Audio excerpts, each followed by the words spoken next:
Hi, I'm Michelle Malik and you're watching Indus Special. Now, as Prime Minister of India, Narendra Modi addressed a number of his supporters in Houston on Sunday.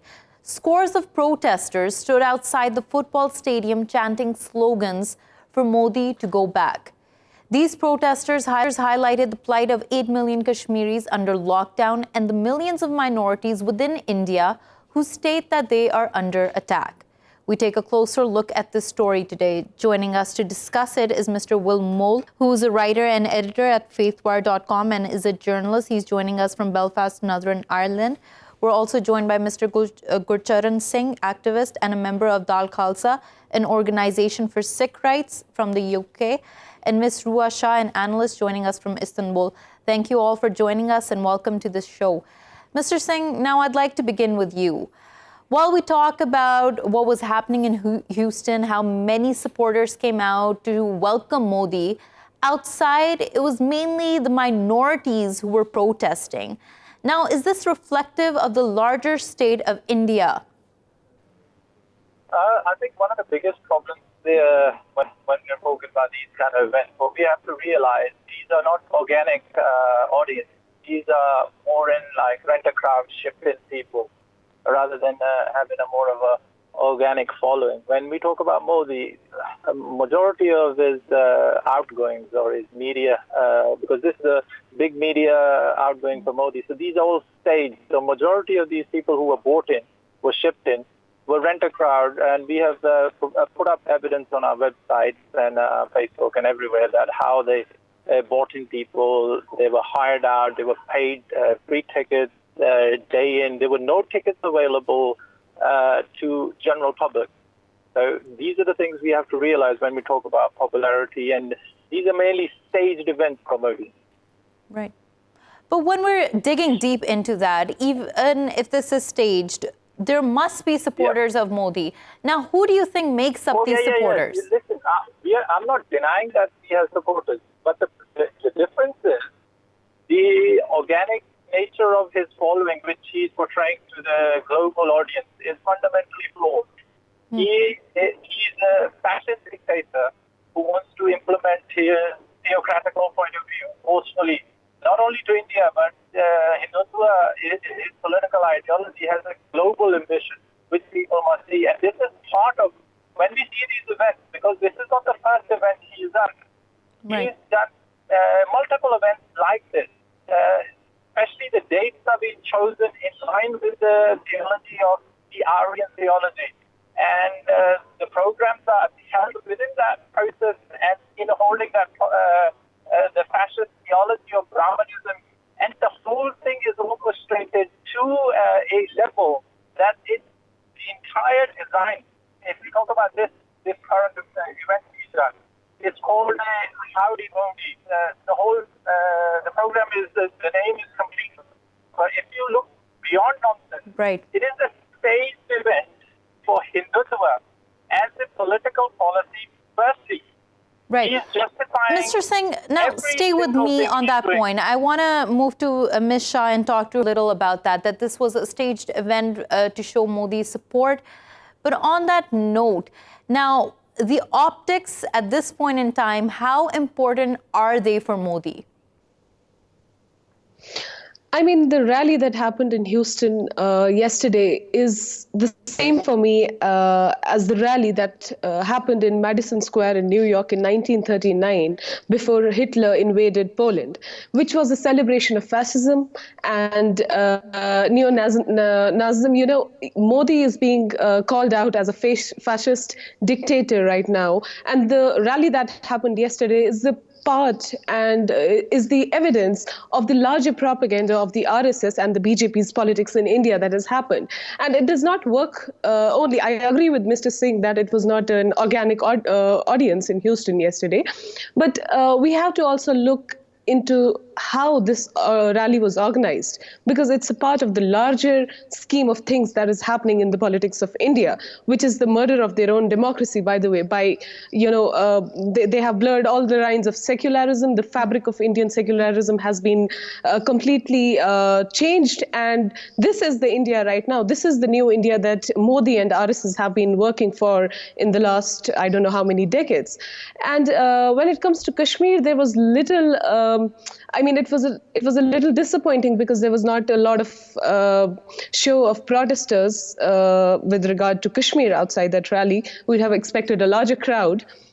But it was not there. But anyway, nonetheless, we have 27th September coming up, where Kashmiris are expecting a lot from the Prime Minister of Pakistan, Imran Khan, and other Muslim communities as well, who are going to speak in the United Nations Security Council.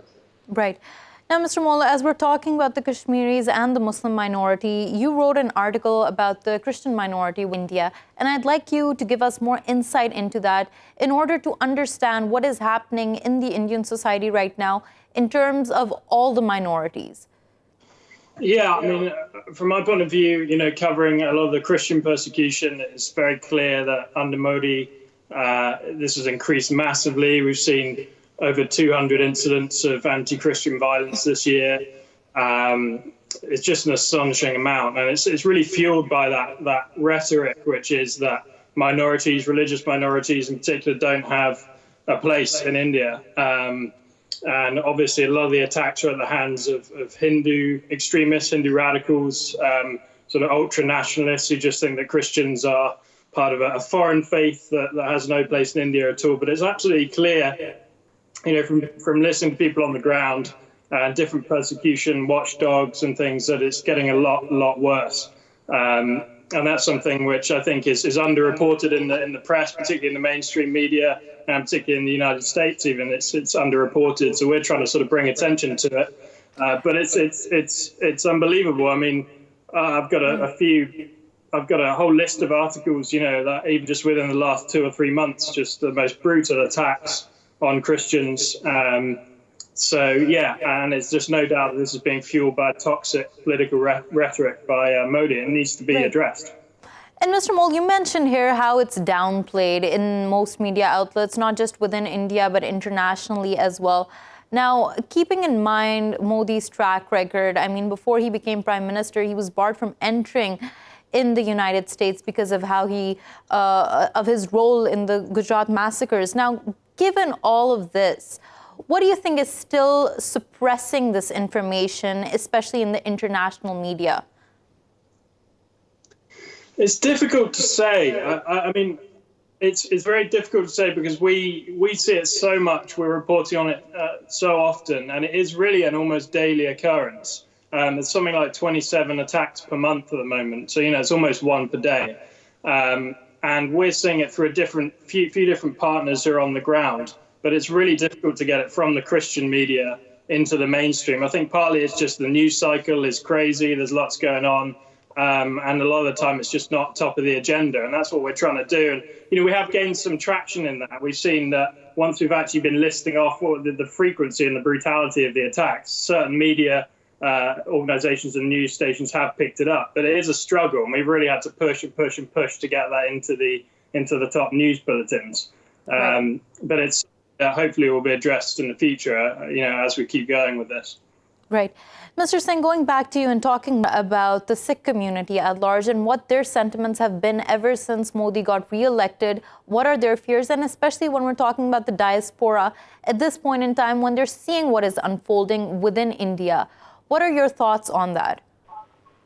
Well, I think our community, or if you want to see the wider Punjab, I think political will is clear, and we are trying to make very clear to the world as well through this global referendum in 2020 that our main political agenda is to seek division from the union itself. We don't want to be a part of this union because this union, in reality, the only element which this political union at the moment is benefiting is the fanatic Hindu point of view. And the Hindu fanatics in general, the fascists, have generally used the union as an excuse under which they have, they have used the union to almost justify anything. I'll just like to give you a small example. A Christian pastor in the north of India, south of India, he was tortured all night. His name was Pastor Gideon. We put his story and his posters last month. His tongue was cut out, his teeth were taken out, and his nails were pulled out. And in the media, it was put up that he committed suicide, and nobody questioned. So we have to see this into context, that this is the kind of brutality which minorities are facing in that country, and this is not unique to one community. This is open to all. What's happening in Kashmir is not only limited to Kashmir. This is what we are trying. These are the main reasons why we organize this protest outside the hall. That we are trying to explain to the world that it's not only limited to Kashmir. This fanaticism and fascism and this brutality is not only limited to Kashmir. It's growing out throughout India, and nobody is being spared in this fanatic mindset. Because we have to realize, RSS itself has put out its own membership records that since Modi being elected, they have grown their membership times by 5. So we are talking their membership and their shock troops and the fascist troops outnumber the Indian army by 1 to 5. So we have to really realize that this fanaticism, firstly, is throughout India. Every single state and every single aspect of Indian society is suffering underneath at this moment. Nobody is being spared. Every language at the moment, Amit Shah stood up in the Indian Parliament. India has over 100 languages, and he said we will eradicate every single language and implement Hindi through force. And this is the kind of rhetoric and fanaticism which is going out daily in Indian politics. Right. Now, Ms. Shah, while we're talking about this, those who are aware of what is happening within India, those minority communities that continuously suffer at the hands of this political rhetoric are, of course, forthcoming. But how does this translate while communicating it to the international community, to the wider audience? Do you think that this is causing further polarization on the issue of Kashmir and India, or do you think people are starting to see what is happening? No, the Indian people, the masses in India have never been able to see what is happening in Kashmir because they have never been shown the ground realities of Kashmir. And when we talk about Kashmir and the polarization in the mainland India as of now, since the Modi government came into power, I think we are missing out on something here, which is very important, that Kashmir is a political issue and has been a political issue between India and Pakistan for the last 72 years. And it needs a political resolution. Now, seeing it under the ambit of human rights violations that the Indian army has been committing in Kashmir is okay. We talk about it, but we have to go back to the main issue, which is the right to self-determination of the Kashmiri people, which was promised by the Indian Prime Minister itself and the United Nations resolution and everything. There are written evidences that was promised to us. So we need to go, when we talk about Kashmir, we need to talk about that. We need to talk about the promise that was given to us and has not been kept. Now, when it comes to polarization, of course, Indian people do not realize and do not see Kashmir as an issue because they have always been fed and, according to a proper propaganda that Kashmir is an integral part of India and Kashmiris don't want to be with India. Because I have lived in India and I have worked in the newsrooms of Indian newspapers, and I know how the language is changed. It is inculcated very subtly into the languages every day that the people of India read. So expecting people to understand that at this moment immediately is not possible. But yes, when we talk about Kashmir today, it's not only about abrogation of Article 370, it is about the long-standing issue, which is the right to self-determination of the people of Kashmir. Right.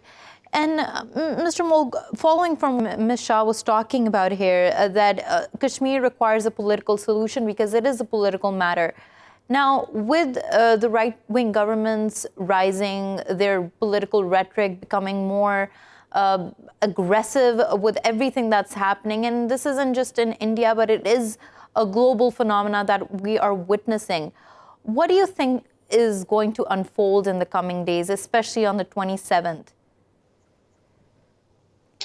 It's hard to tell. I mean, I think the protests are going to be enormous for good reason.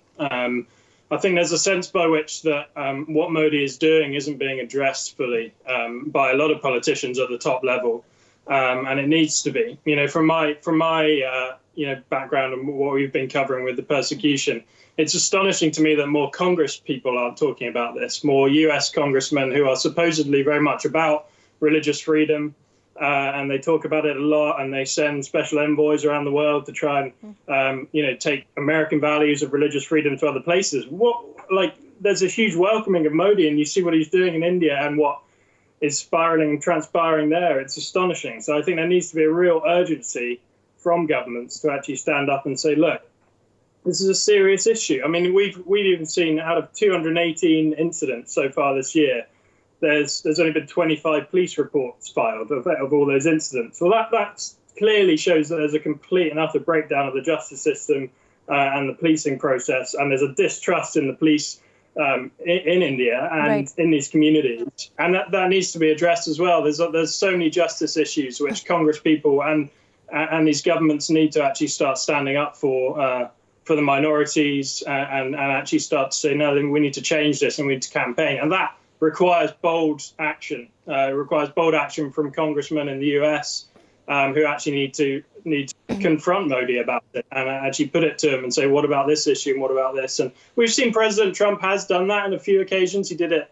I believe it was last year with the Nigerian president. You know, he was really tough with him about the treatment of minorities in Nigeria and the terror threat. But it needs to be done on several occasions. It needs to be called out every time. And I want to ask Mr. Singh that now, should we expect to step up to the plate, and especially from these Western democracies that talk about plurality, that talk about secularism, that talk about religious freedom, but in this case don't seem to be giving out a strong reaction enough? Now, in all of this, who do you think should be stepping up and doing this, and who can the larger community, especially the Kashmiri community, the Sikh community, the minorities, expect from at this point? I think what we have to is that we have to realize that we have to become a political force ourselves, and we can bring the change, not expect change from others, but bring the change ourselves. Because one of the biggest problems when we talk about international media not picking this up, and not engaging with the issue, what we have to realize is the Hindutva lobby is a global lobby. It has its tentacles. Well, Silicon Valley is more or less completely penetrated. And we talk about Western media. Majority of Western media has been penetrated by fanatics of the RSS all over the place. So this, whenever anything about India comes in, all of these, sleeping cells and these fanatics within the global media are being activated and told to suppress it. We saw this when Modi came here in UK and we arranged the protest. Every single media outlet was directly, financially paid by the Indians to make sure none of the protesters got onto the British press. And this is what we have to realize. Right. There is a true form of conflict which the Hindu fanatics are fighting. One is the information conflict, which they're trying to completely suppress any form of negative information or any form of information at all. And second is the physical conflict, which they're waging war in India on every single one who opposes them. And these two must be. And the only person who's going to have to fight this is ourselves. We cannot rely on others because our activists at the moment are... Mr. Singh, now that's an essential point you make there, and that's a comment I also want Shah to reflect upon. Now, as Mr. Singh said that it's us who we need to empower, but he also mentioned here that the Indian state is systematically trying to suppress information from coming out. And in Kashmir, this is more explicit than ever before. As the lockdown enters its 50th day, those people don't have a voice. What do you think is the momentum amongst the Kashmiri diaspora living in different countries, and what options do they have?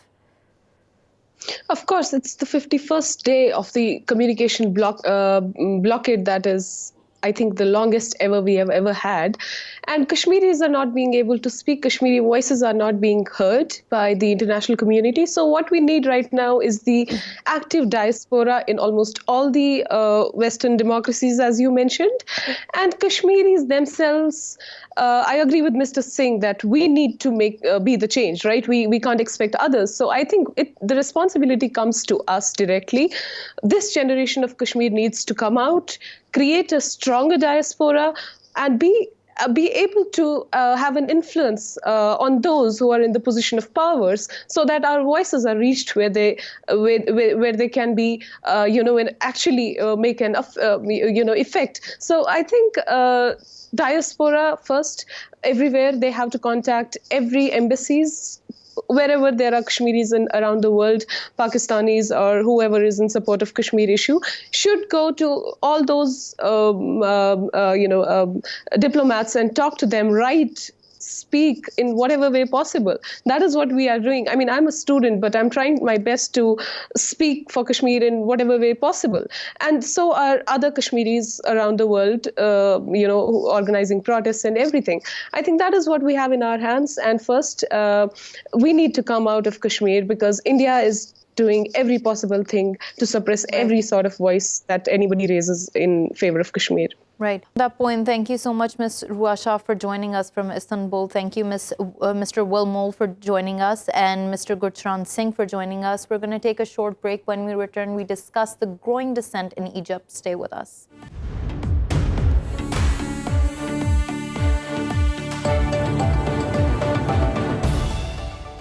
Welcome back. Now, as what was seen as completely unexpected, over the weekend, protesters in Egypt took the streets to demand the resignation of President Abdel Fattah al-Sisi after contractor and actor Mohamad Ali alleged that Sisi had been involved in widespread corruption.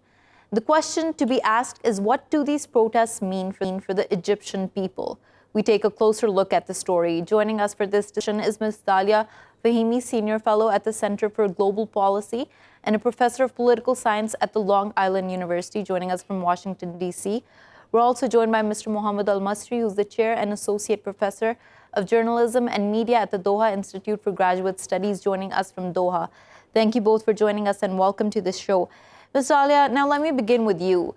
These protests, this dissent was seen as a complete shock. Why do you think that is? And how important do you think that is at this point in time? The reason why the protests are seen as shocking is because of the unprecedented repression of the Sisi regime. The past couple of years, really the last 3 years, have been marked by extreme repression in terms of mass arrests, disappearances, extrajudicial killings.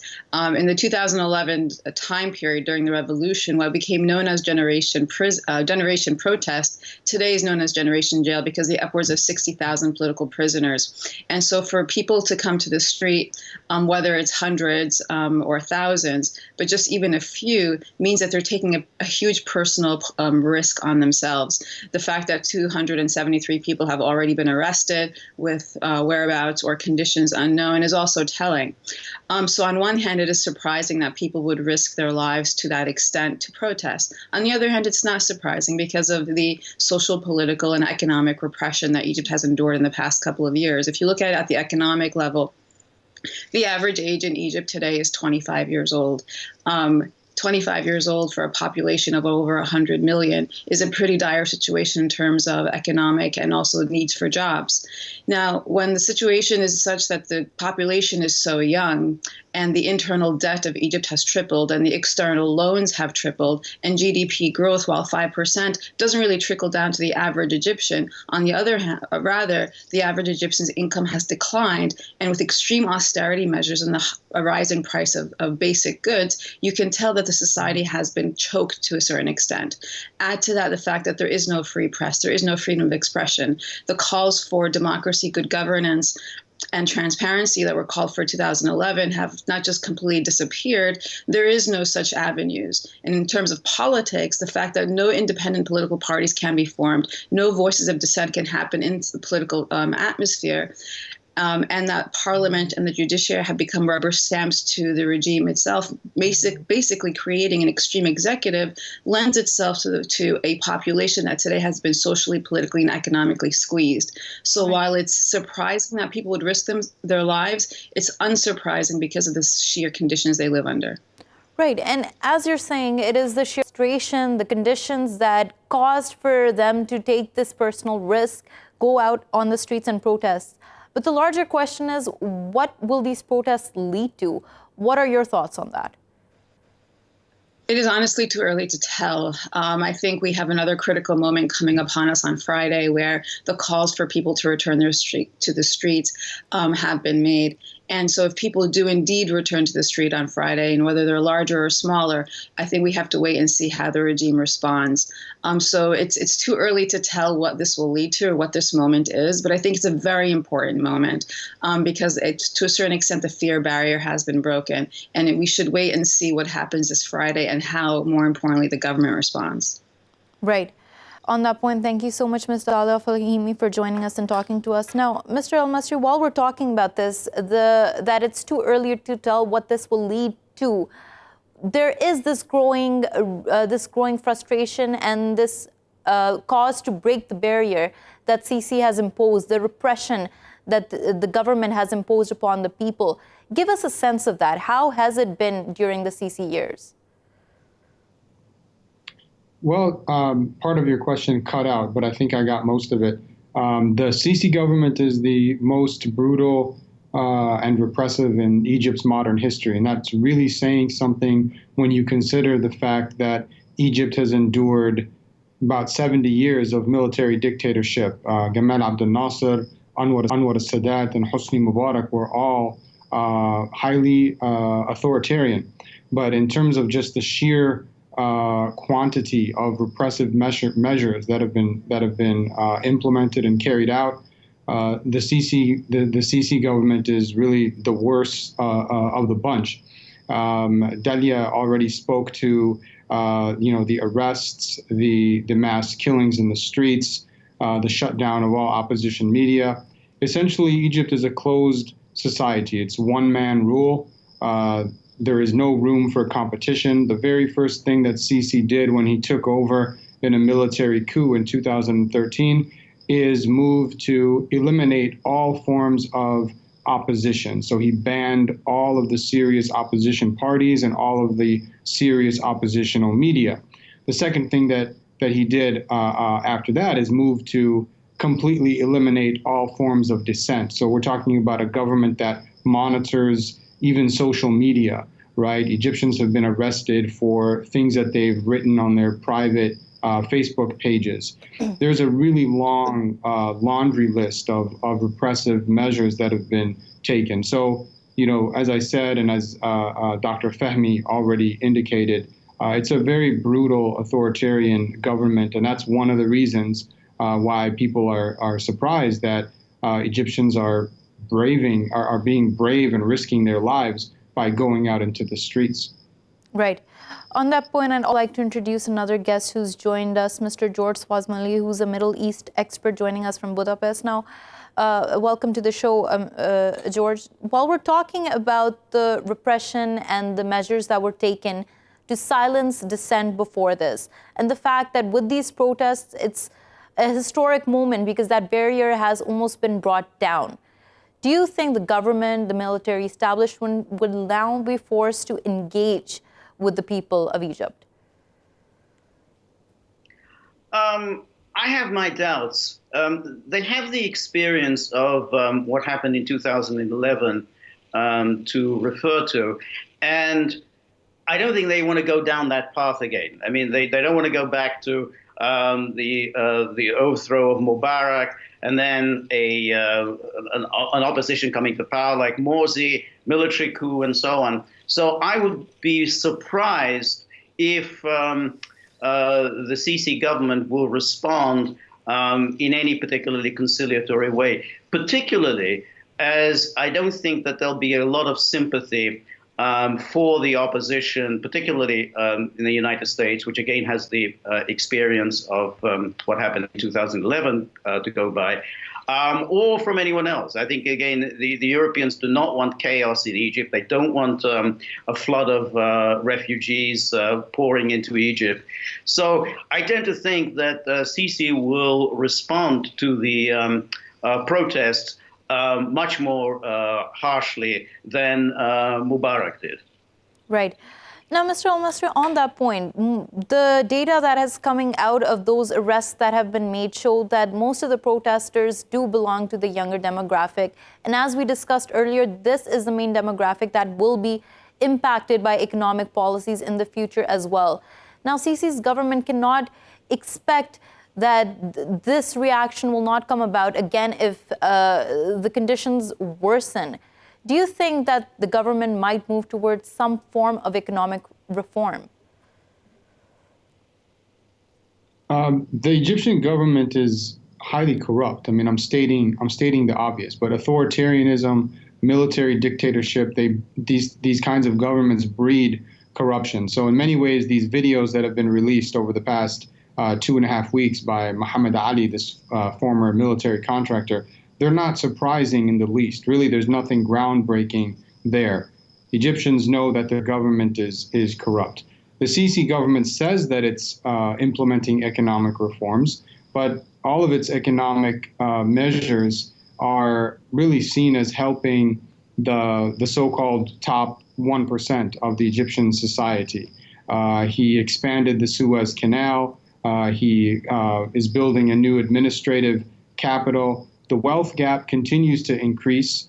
Poverty is rising. Even according to the Egyptian government's own statistical data, about 1/3 of Egyptians live in acute poverty on just about $1.50 a day. If we use more realistic poverty markers like those from the World Bank, then we get something like 60% of Egyptians living in poverty. And as Dr. Fahmy said at the beginning of the program, many Egyptians are very young. So Sisi has a real problem on his hands. If not right now, in the immediate future, then certainly in the coming months and years. Right. And Mr. George, what do you see to that as well? What do you predict happening in the coming future? We're talking about not just the coming months, but even next Friday, when there are calls for people to come out on the streets, protest against the government, against its corruption. I think that the Sisi government will respond with considerable force.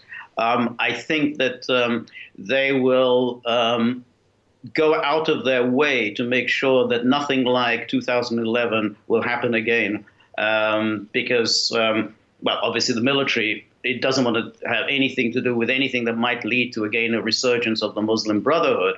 But I think that he pretty much has a blank check, because the Trump administration is pursuing a very traditionalist policy in the Middle East, which is Egypt, Israel, unconditional support for all three. This is very different from the Obama administration. So therefore, anything that Sisi does in terms of the use of force to put down the opposition will be met with, at best indifference and at worst actually support from the Trump administration. So I think that Sisi will respond with considerable force. Right. And Mr. Elmasry, while we're talking about the responding with considerable force and the fact that there are many human rights groups that claim Egypt as an open-air prison. Now, with this, and as George talked about, that the U.S. is going to give unconditional support to Egypt, what can the Egyptian people expect from the international community? Well, first of all, I'd say that I concur that if the protests are sustained, and especially if they are large, we have no reason to think that the Sisi government would show any mercy. This would be a battle for survival. It would be an existential battle for the Sisi government. And this is a government that has already killed many hundreds of unarmed protesters. They killed more than 900 unarmed protesters on a single day in August of 2013 at the Rabaa and Nahda Square massacres, right? Now, in terms of the international community, the international community has largely turned a blind eye to Sisi's atrocities, in part because I think he does their bidding in the Middle East, and he's seen as somebody who can bring about stability. I happen to think that's a misguided approach. Sisi's government has witnessed really, or I should say, has brought about unprecedented instability in Egypt. There have been more violent attacks, both by vigilante groups and by the government in the past 6 years than at any other time in Egypt's modern history. But at the end of the day, what's going to dictate the terms of the present situation is the street, the Egyptian street. If protests are small, and particularly if they die out, then we know what's going to happen. Sisi will crack down even further to make sure that this doesn't happen again. And then it very well may be the end of it. But if the protests are large and if they are sustained, as I said earlier, then the Sisi government is going to have a problem on its hands. It is very difficult to control these massive protests. We've seen it time and time again in Egypt. The Mubarak government unleashed all of its brute force on protesters in 2011, and it was unable to subdue them. And in fact, the protesters seemed to get angrier and more passionate as the government moved to eliminate them and kill them en masse. So we have to wait until Friday to see what happens next. Right. Last question to you, George. Now, while seeing all of this, and we talk about the crackdown on dissent and media coverage being halted in Egypt, what role do you think the international media, independent journalists need to play at this point in time? Arab Spring was seen as a social media revolution in this case as well. How important of a role will that play in the mobilization of protesters?